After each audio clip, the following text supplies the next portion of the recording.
Ayan, hello! Hello, beautiful! Ayan, asan ang mga beautiful dyan?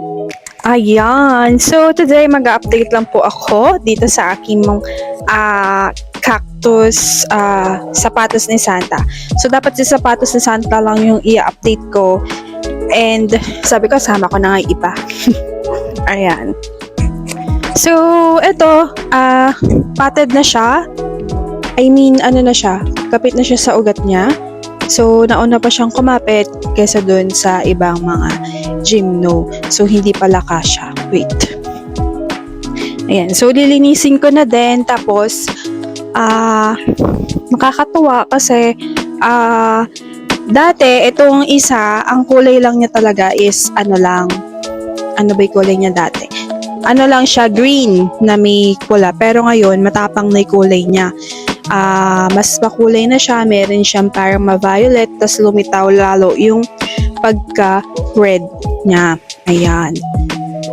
So, naalikabukan din kasi. Ayan, ang daming alikabok.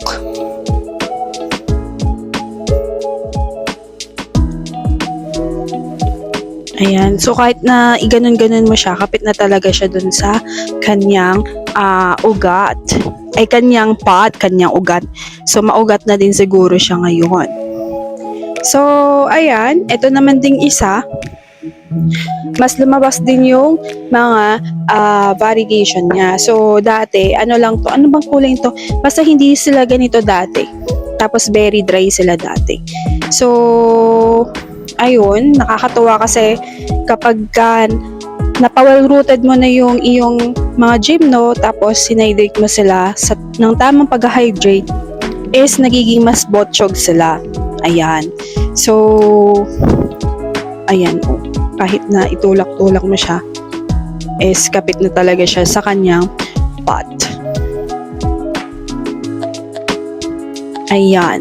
So, dito, yung iba din dito, kagaya nitong si Cristata na D-line, ayan, okay naman na din siya. Hindi pa siya ganun ka-stable, pero wapak pa rin. Hindi pala nakikita. Ayan, so ayan. Ayan. So, ayun lang, sipagan ng ang hydrate. So, nakakatuwa kapag na-hydrate nyo silang mabuti is, talagang bobotsyog sila. So, tingnan nyo to. Ayan. So, this is lime na truncata and meron siyang dry leaf. So, tubigan na natin. Ang mga hawo kasi, mga haworthia, pagka napawal-rooted nyo na yan, matakaw sila sa tubig at magiging botsyog din sila. So, totoo yun. Ayan. So, hindi rin mahirap talagang alagaan ang mga haworthia and yun, ang ganda din ng mga beauty talaga ng mga haworthia. So, ito, kinis nito. Ayan. Ang ating Mirio. Tapos, ito na mga strawberry cactus natin is, okay naman siya. Okay naman siya. Ayan.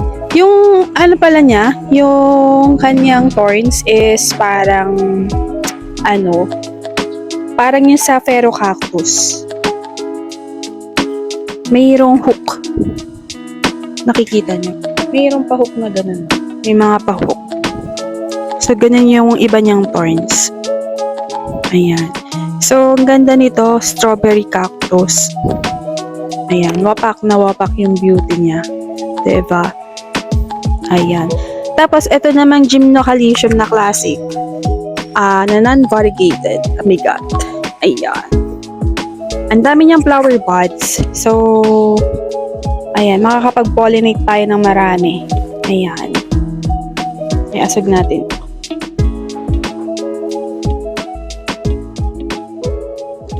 Ayan, ang dami niyang flowers. Ayan, 1, 2, 3, 4, 5, 6, 6. Taga lang. 6, 7, 8, 9, 10, 11, 12, 13. Ang dami. Bongga. So ito, afternoon, afternoon sunlight. So, hapon yung araw nila. Pero naka-kulambo. Oo, malamok kasi. Charot. Ayan. So, ang bongga. Ang dami niyang flower bud. So, marami tayong mapopollinate. So, abangan-abangan. And, dati ano lang to, ganyan lang yung kulay niya, green. Ito lang yung kulay niya dati, green lang. Pero, ito kasi yung part na lagi naaarawan. Ayan. So, yan yung kanyang stress color ngayon. Yan. So, bongga to, no? And then, ito ay si Haworthia. Ay, hindi. Aloes na, ewan ko kung anong name niya. So, akala ko nasusunog na literal. So, darker talaga yung kulay niya. Ito, dry out na. So, kailangan na rin i-water. So, actually, mag-water na din ako. So, sa cactus, sa kanila, once a week ko sila dinidiligan. Ayan. So, itong botsyog na to, madalas ko itong diligan dati. Pero nung napa-well-rooted ko na, konti na lang. So, ayan, para malinis, matanggal yung alikabok.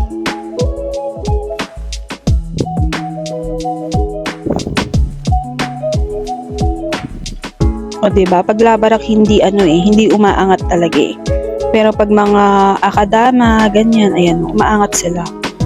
So, nasasayang. Pag masato din, hindi siya umaangat.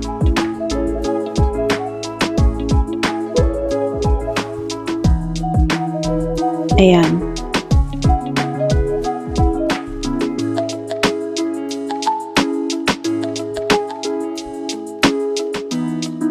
So, ingat na ingat ako magtubig dito.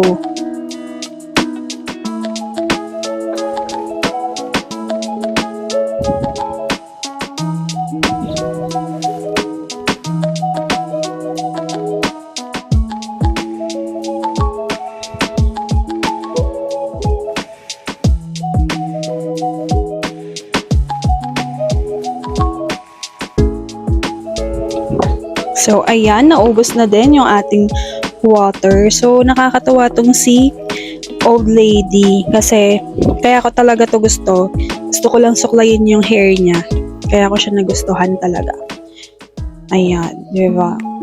Kaya ako bumili kasi nakikita ko to sa mga reels. Sinusuklay nila si old lady. Ayan. So, puro tayo update ngayon, di ba? Ayan. So, while waiting for the others is puro muna tayo update. Ayan. So, ang laki ng ngipin ng pangsuklay natin, di ba, bongga? Ayan. So, ang ganda ng old lady kasi gusto ko yung mga ganyan. So, yun lang. Nag-update lang po ako today. I hope nag-enjoy kayo sa ating update vlog. And if you do, please hit like and don't forget to subscribe. Ayan. So, thank you for watching at everything nice at Mitch Succulent Love. Your nurse, Tita saying, God bless po at lagi mag-ingat.